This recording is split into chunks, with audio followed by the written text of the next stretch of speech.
And hello there, PeterMansbridge here. You are just moments away from the latest episode of The Bridge. It's Wednesday. Bruce Anderson, Smoke, Mirrors, and the Truth.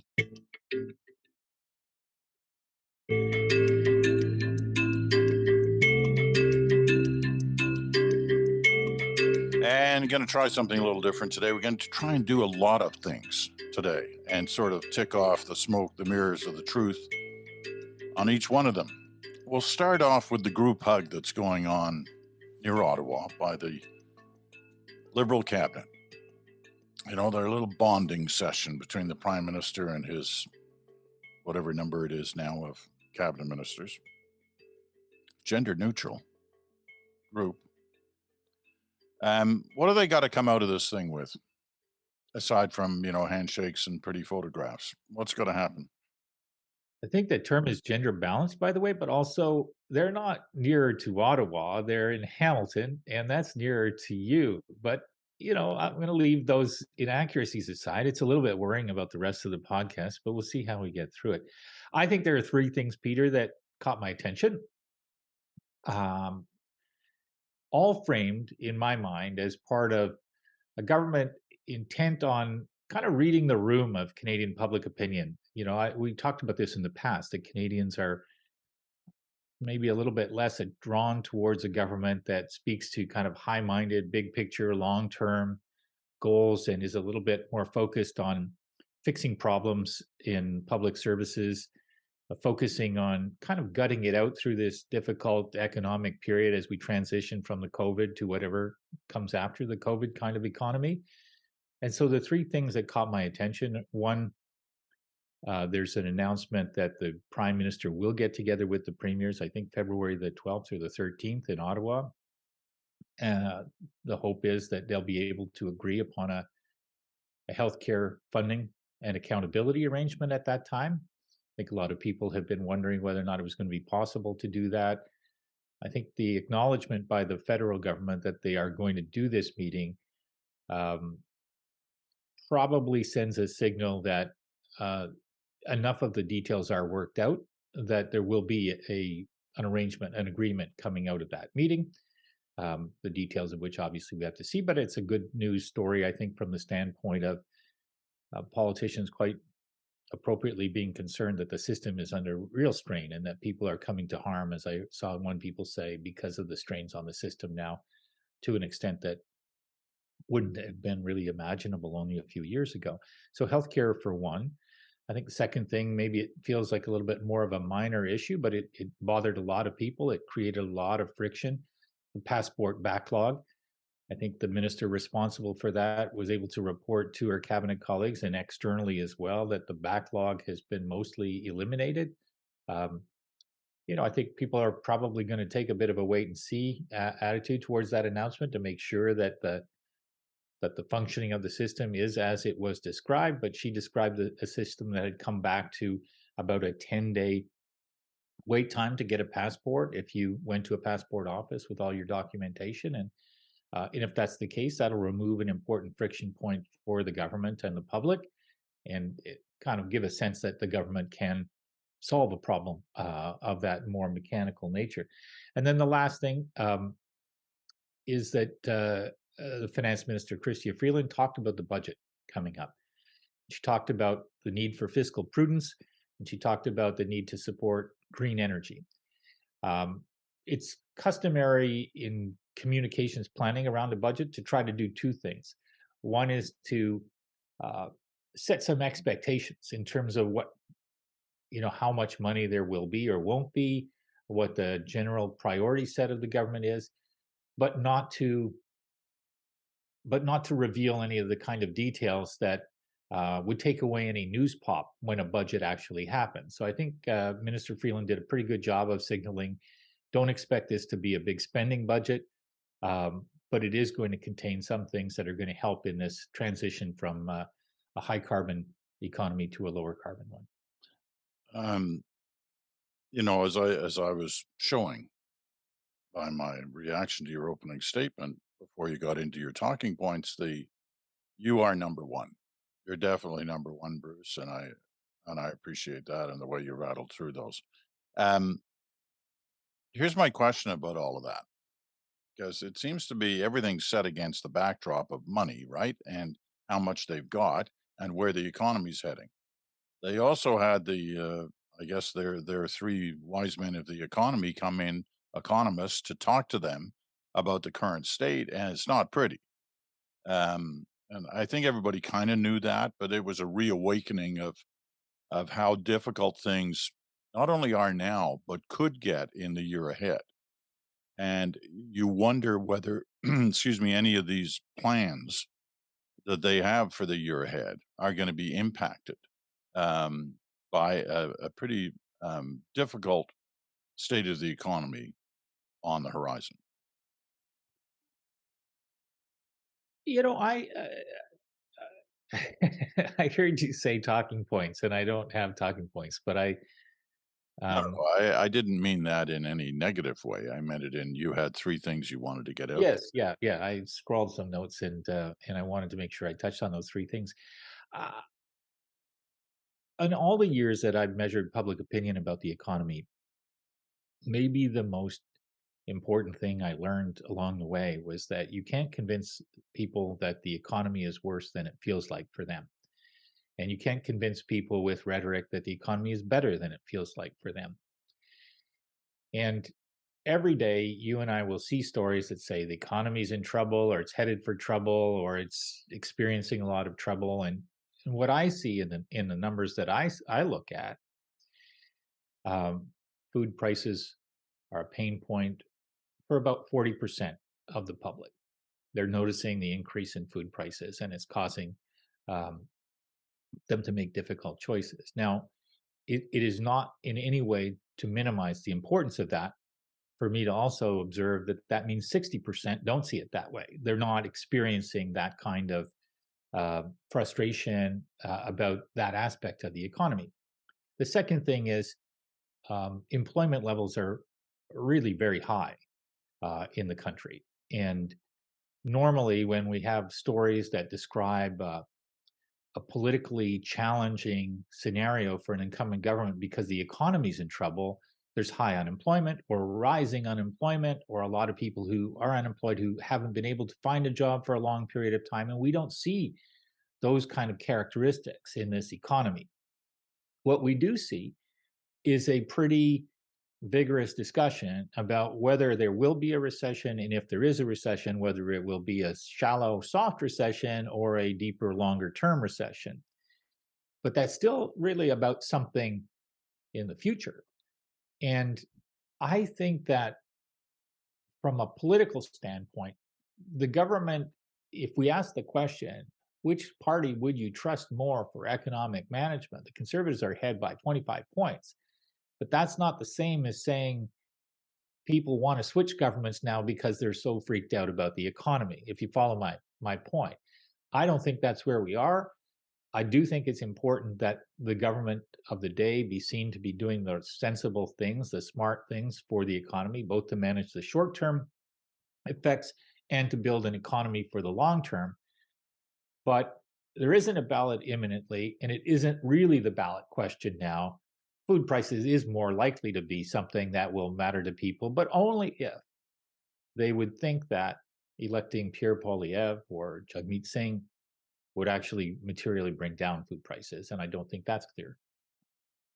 One of the one of the interesting things that happened this week was the prime minister gave an interview to a Hamilton radio station during this little retreat, um, and he was asked about the possibility of an election this year, and he said, you know, nobody wants an election. Gave that kind of an answer, which is kind of the expected answer these days. You don't kind of signal, yeah, we're going to have an election.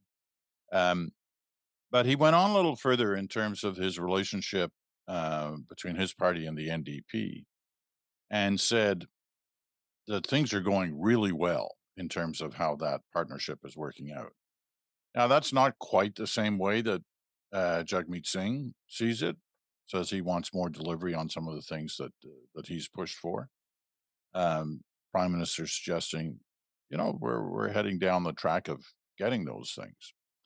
Um, Aside from the kind of obvious way you answer those questions at a time like this, did you read anything into those remarks about the relationship specifically between the NDP and the Liberals right now? No, I don't think I did. I did read Jagmeet Singh talking about pharmacare, and I remain kind of the view that the things that the government has done, the initial steps that the government has taken on pharmacare, are the most sensible steps for them to take. Um, and so when Jagmeet Singh talks about pharmacare, he's really looking for themes to use to remind people that if you like some of the things that the Liberal government is doing, we are somewhat responsible for those having happened. Now, the challenge for Jagmeet Singh, and I was going to use a metaphor that isn't meant to be derogatory in any way, but it's a little bit like the dog catches the car, and then what happens, right? You're pushing on the outside for change that you believe the people who vote for you want, and it's great, and you can reach these kind of rhetorical heights when you're completely outside of government. But once you're influencing government in a material way, it's a very, very difficult line to walk between wanting to say, we need more, and saying, we got what we were asking for. And I think this is the year for Jagmeet Singh and the NDP to figure out the best way to walk that line so that they don't end up in a situation, if the election is next year, where the people who normally would have voted NDP would say, well, the Liberals did pretty much those things, and they didn't seem like they were doing them under duress, those things that the NDP would have wanted us to do as a country. And on the other hand, uh, can the NDP find a way um, to, at one and the same time, say, we voted to keep this government in office and they did a lot of the things that we wanted them to do, but holy hell, they're terrible and you should vote for us. That's a difficult sell for the NDP leader. It'll tax his communications and political skills, whereas I think for the government, um, their challenge is a little bit more on the right part of their coalition, where they really need to make sure that those people who think that Justin Trudeau never got up in the morning without wanting to spend more money on something, that in fact that he's capable of running a more fiscally prudent government than they had thought, and that his transition plan for the economy is a transition plan for the economy, not only for the environment. And I think those are the two things that Chrystia Freeland signaled, and I'm not suggesting those didn't align with her thoughts, but I think she was speaking on behalf of the government as they size up their political challenge. Okay, the next point I want to bring up, because it's come up a fair amount at this retreat as well. At least whenever the prime minister is, available to the media, he's asked the same question, which is, "Are you going to give Leopard 2 tanks to Ukraine? Because we have some. We have 82, I think, Leopard 2 tanks." Um, the Germans seem to have erased that issue about not being able. The Germans make the Leopard tanks, but they've always stipulated into countries they've sold these tanks to that they can't then resell them or donate them to other countries without Germany's approval. Germany now seems, this is one of the most popular tanks in the world. Germany now seems on the verge of, if it hasn't already, said you can do that. You can move them to Ukraine. Um, so Canada's in that position. Now, there's two things that I want to raise here. And it's really the second one I'd like your thoughts on, because it's a delicate issue. The first one is not all our tanks are serviceable. Our 82 Leopard 2 tanks, some of them have been used for spare parts. Some of them are just run down from overuse. Some of them are set up for training as opposed to actual warfare. And there are a lot of decisions about how to deal with those tanks if we're going to move them to Ukraine. And I imagine at some point Canada will end up saying, yes, we're gonna move some. Here's the other issue though, and this is the one as I said, I think it's a delicate issue, but it's one that we should look at with eyes wide open. Um, Up until about, well, basically up until the Zelensky election, the issue around Ukraine, as far as Western countries were concerned, was the high degree of corruption within their system. And Zelensky actually ran basically his campaign for election around, I'm going to end this problem. And it was a real problem. And we've seen, different evidences of how that unfolded over the years.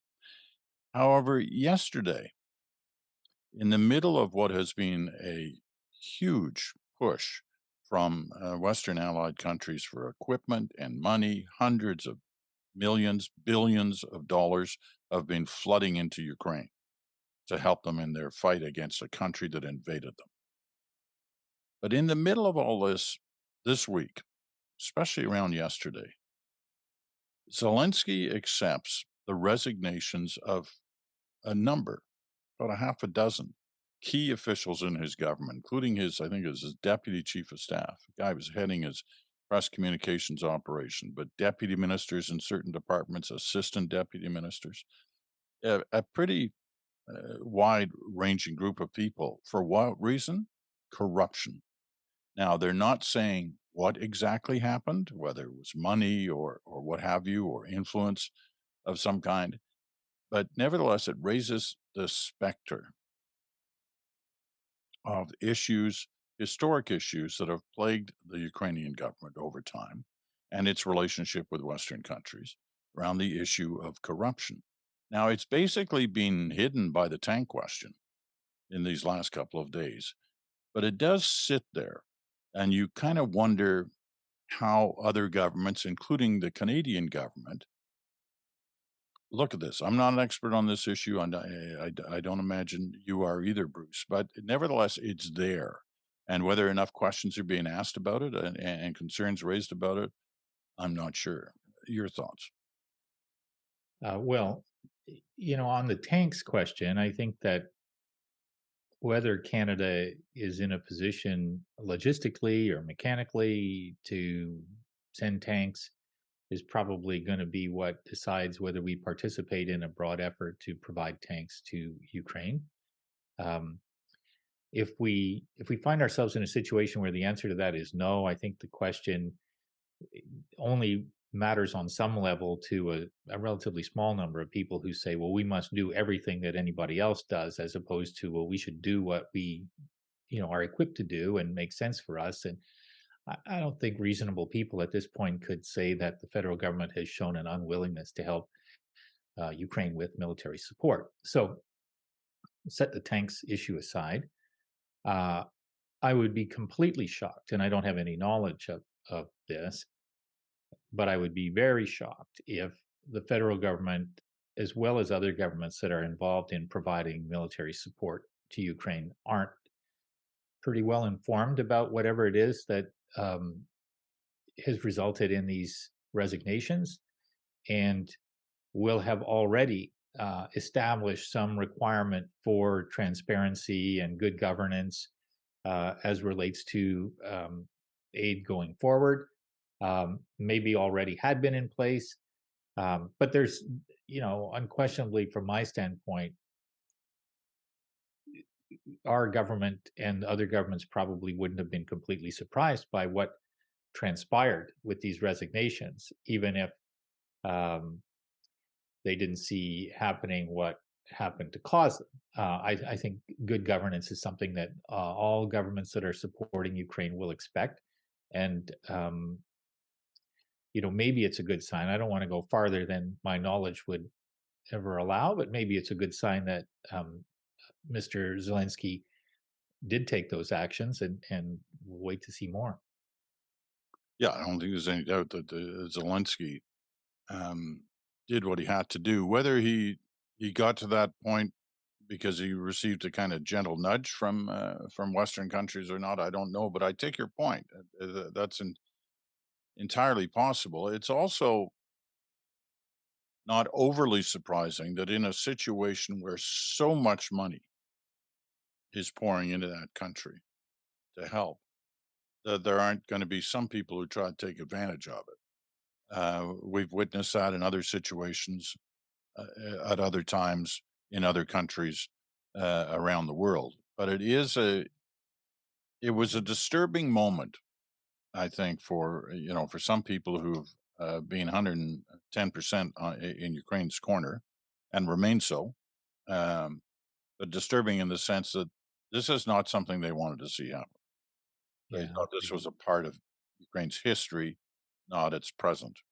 And conflict situations, and you know this probably better than me. I think you're better read on these subjects, but the conflict situations, let alone conflict situations that um, attract huge financial resources from around the world, have from time to time in the past seen profiteering and that kind of thing going on. And so you're right. I mean, in the sense that um, there can be a combination of circumstance and some human nature that creates these problems. But let's wait and see more and see what to make of it.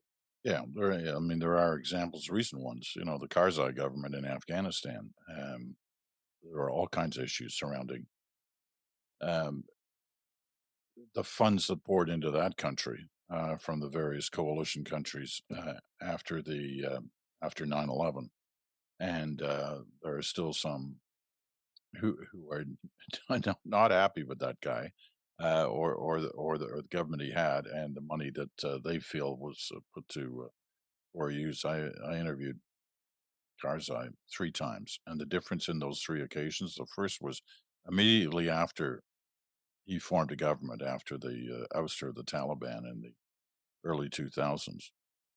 And the difference between him on that day in Kabul and the difference between him when he was then touring the world, whether it was in the UN or Ottawa or Washington, um, like a traveling potentate. I mean, it was very different. Hmm. Anyway, let's move on. Quick break, and then we'll come back and we'll talk about something that happened south of the border in the last 24 hours or so. But first of all, this.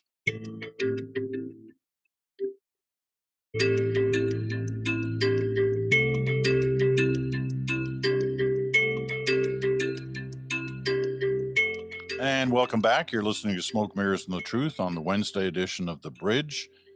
I'm Peter Mansbridge in Stratford, Ontario. Bruce Anderson is in Ottawa. You're listening on SiriusXM, channel 167 Canada Talks, or on your favorite podcast platform, or you're watching on our YouTube channel. There you are. You're watching. We know you are. And we're happy to have you with us no matter how you're watching or listening. Um, we have often talked about things in Washington, various aspects of the former Trump government. Well,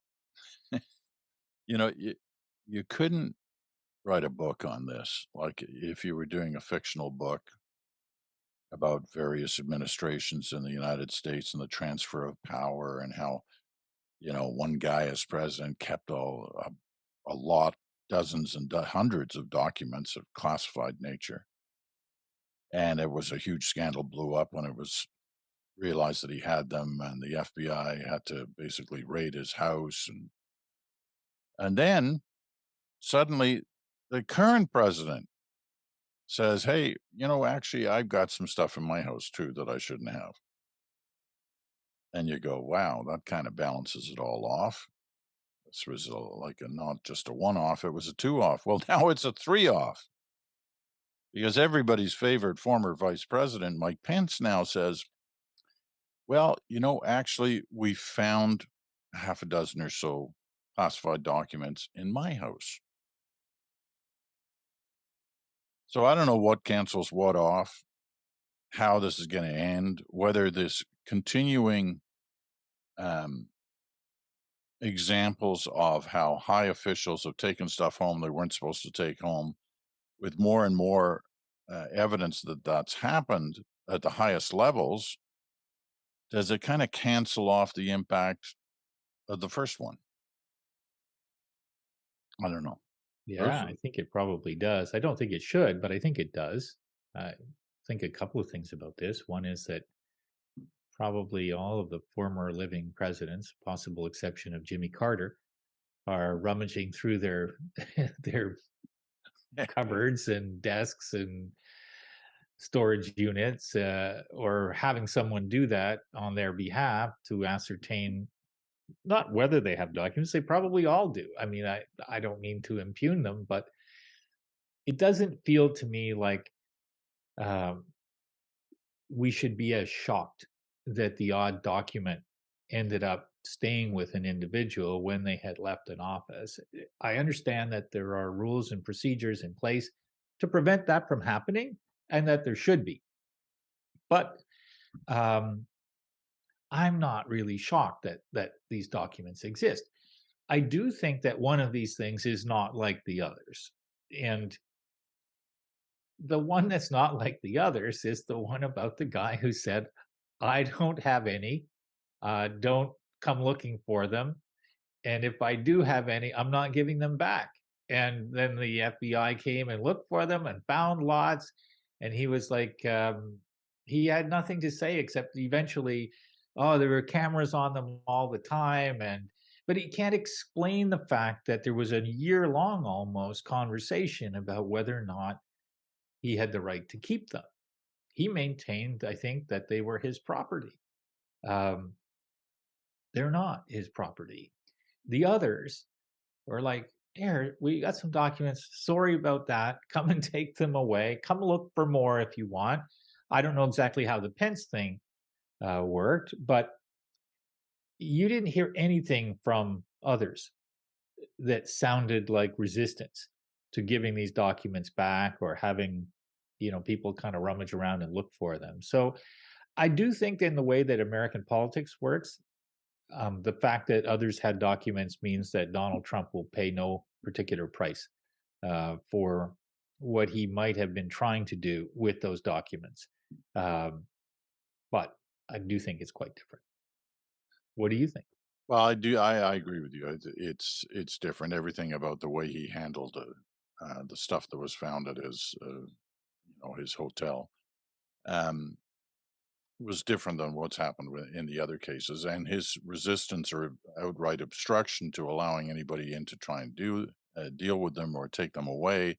His his claim at one point that, well, I thought, just through the simple matter of thinking that I declassified them means they were declassified. I thought that was pretty good. You have to be up all night to come up with that excuse, but nevertheless, he did. But here's the way I look at the whole thing in the first place, because I think if you dug deep enough, you're going to find all kinds of people at the senior levels of government who, not for any criminal reason, just when they were packing up their offices, former cabinet ministers or what have you, when they were packing up their offices, some stuff ended up in boxes that probably shouldn't have, maybe because they thought, well, this would be useful when I'm writing a book. I don't imagine that they physically, like, I don't believe Trump physically sat there going through documents, deciding what to put in a box. Probably had somebody do that for him, but told him, make sure you get those letters from the North Korean guy. I want those, that kind of thing. But to me, I can kind of understand that happening. Where I draw the line is if there's any evidence at all that any of these people were using these documents or thinking about using these documents as potential sale items, you know, I'm going to Yeah, auction these off or I'm going to sell these to the Russians, yeah, whatever. yeah. That's where Kind you of like a have a game worn problem. jersey or something like that. Here's the document that I used to decide to Yeah, drop this bomb somewhere in the world. Yeah, no, I agree with you. And it doesn't seem to me like anybody else has really been subject to that kind of speculation. Just the one person so yeah, far, anyway. that's right. That's right. But you got a feeling now with the way that this is kind of dropping every week that, next week it'll be Obama's turn. They'll find, something in some case of his, or they'll go to the presidential library somewhere and of some former president say, "Wow, look at this. There's a classified document here. It should never have been here." Look behind you. There's probably some stuff in that room right There behind are. you that Well, I do remember because I was the one who actually, you know, boxed up the stuff out of my office in the at the CBC when I left after 50 years, and there was a lot of stuff, like a lot of stuff. I donated most of it to the University of Toronto for their archives, and they were extremely grateful. But unlike me, they actually went through it document by document, and after a couple of months, they called me up and said, "You sure you want some of these things in the archives?" I said, "What do you mean?" They said, "Well, maybe you better come and have a look at some of the things you put in here." And, um, and I did go and have a look, and they were right. There's some of the things were either very personal or really had nothing to do with me, and were more likely that should be with the CBC. And so I returned them. So, I don't know what the rules are in Canada. I don't know what the rules are for former prime ministers or cabinet ministers about documents they can or cannot take away from their office upon departure. I don't know whether it's that as strict. I mean, sure they all see classified documents, and I don't know what the procedure is. And it'd probably be a good story for somebody to do to look at what the actual process is on classified material that passes by their eyes. well, I hear you say, I don't know what the rules are." I just wanna remind you, Peter, that, ignorant is ignorance of the law is no defense, and, I'll stand with you, though, if it turns Yeah, out yeah, that I know you've you will. boxed up a You'll lot you'll of stuff. you'll be there for me. You'll Yeah, be you're the first witness I call yeah, character, in just my character, yeah. in my defense. Um, but the last thing I'll say on this stuff, this Trump Pence stuff, is that to me this has always been even around the exhilaration of the reporting on that last summer on the Mar-a-Lago stuff. I've always seen this as the least of the scandals against the Trump in his post-presidency period. There's much more important, bigger stuff out there that involves graft and corruption, and if proven, it's That's kind of his superpower, is that every time you look at something outrageous that he's done or said, you can go, "Wow, he said many more things, much more outrageous than that." And I've never seen anybody in public office for whom that is a superpower. He brushes things off because he has established such low and inferior standards and declining standards. Let's add to that. Anyway, I don't know how, even after all this time of watching this guy from before he entered politics to since, and all the disasters that have happened since then. I still can't say with any definitive word whether this is a dumb guy or not, or whether he's smart like a fox for things like you just explained. He always seems to find a way to turn the story. he's got a certain skill, but it's like that hockey player who's on the ice and his principal skill is he does the hidden butt end. Uh you know, better than anybody else.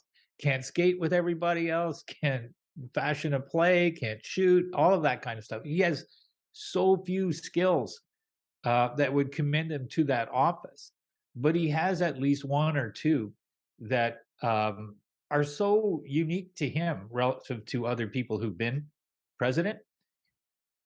And he's so shameless in constantly using those skills that it sort of shocked the system and still shocks the system. So people don't quite know what to make of it. And of course, he's added this other thing, which is he says outrageous things to people who, in the base of his party, don't know what's outrageous anymore. They've been so kind of misinformed that their minds are open to things that are completely nonsensical. And there's almost this symbiotic relationship where they're saying, "What about the horse medicine for the COVID?" And he goes, "We should probably be open to the horse medicine." And is that cunning? Is that smart? I guess so.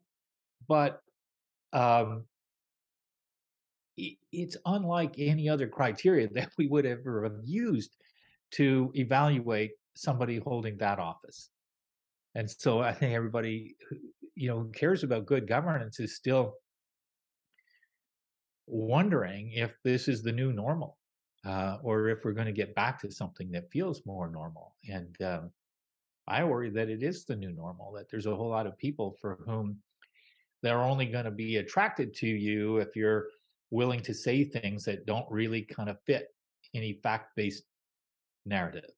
If you're only willing to say things that sound like you come from the perspective that all institutions are bad, that almost all media are full of lies and deception and bias, and that the only truth is the truth of people who distrust media and institutions. And if it was only 5% of the population, you'd be able to go, well, maybe it was always 5% of the population, but it's more like 20, 25. In the US, maybe 30. And I don't know a good politician who isn't preoccupied with this issue, this disinformation, misinformation, anti-establishment, anti-fact. And we talked about it a lot in the context of COVID because the challenge to the science. But COVID didn't cause it, and the end of COVID won't end it. It's a fact of our political life now, and we don't really know what to do about it. So is he and those who follow him and those who created him, have they redefined politics as we knew it in not just the U.S. but basically redefined politics, certainly in North America, perhaps beyond? Yeah, some combination of factors have opened up this channel um, that is increasingly populated with people who find themselves drawn to alternative facts, to distrust of institutions, to the appeal of politicians who say, don't trust anything that they say, don't trust the media, don't trust the institutions. Um, Now, the question of what's the chicken and what's the egg is kind of an eternal question. We'll never be able to know. Trump didn't cause it, um, but Trump accelerated it. Trump found himself on Twitter with 40 million followers in the run up to his election as president, remember? And every day when he tweeted something outrageous, it felt like the rest of the news organizations in the world, certainly in America, wanted to cover it, wanted to amplify it. And then lo and behold, kind of late in that election campaign, it seemed like a lot of media organizations were wondering, well, did we thought we were just kind of chasing hot stories and getting clicks. So I don't think that it's possible to just look at Trump and say he caused this. I think it's more instructive to say a combination of events and circumstances and players contributed to this problem. And the question of whether or not we'll have the collective will to try to do something about it, I think is a very open question. You know, at the beginning of that answer, you used that phrase alternative facts. And, you go back to that. I think it was the day after Trump was inaugurated that Kellyanne Conway used that phrase on Meet the Press. And it caused great kind of guffaws and laughter and disdain and people saying, "Can you believe it? How stupid is that?" And it'll never happen. And now it's an accepted part of the way politics works. It's like for some people, it's the gold standard. Alternative facts. That's what we use. Well, here's an example in Canada. I don't know how we're doing for time, but and you're gonna look at me and go, "Oh, Bruce, don't talk about Alberta again." But, w I love Alberta. What do you mean? You can talk about Alberta every day. no, but I think that you think that I'm more critical of Alberta and you're gonna get mail about that, and I'm not. My point is not to be critical of Alberta, but this appointment of Preston Manning, who I've known for years, who you've known for years, who in many cases has been somebody that you could have a really thoughtful conversation about public policy issues, who is arguably the most important force in helping the conservative movement in Canada embrace to the degree that it has environmentalism. Well, this appointment of him to do a report on COVID response in Canada by Premier Smith um, looks like an effort by her to kind of legitimize alternative facts about COVID. And the reason I say that is that those who follow this story know that he wrote some sort of fictional piece that he already published about COVID and how it was managed and how eventually a government would be replaced for its mismanagement of COVID.